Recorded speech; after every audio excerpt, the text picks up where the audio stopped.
the kind stranger.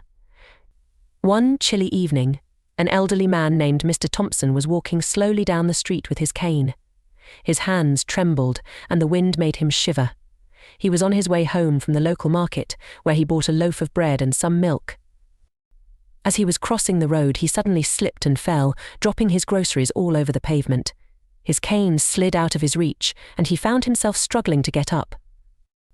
A young man named James was passing by and saw what had happened. Without a moment's hesitation, James rushed over to help. He picked up Mr. Thompson's cane and helped him to his feet. "Are you all right?" Sir James asked, concern in his voice. Mr. Thompson nodded, a little shaken, but grateful. "Thank you, young man. I'm fine, just a bit embarrassed." James smiled kindly and helped gather the bread and milk that had fallen on the ground. No need to feel embarrassed. It could happen to anyone. After making sure Mr. Thompson was steady on his feet, James offered to walk him home. At first, the old man declined, but James insisted. As they walked together, they talked about many things.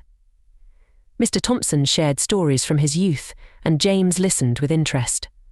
By the time they reached Mr. Thompson's house, they had become fast friends. "Before leaving," James said, "if you ever need help, don't hesitate to call me. It was a pleasure walking with you." Mr. Thompson smiled warmly and waved goodbye. That evening, as he sat in his cozy chair by the fire, he thought about how kind the young man had been. It reminded him that kindness still existed in the world, and it made him feel less lonely.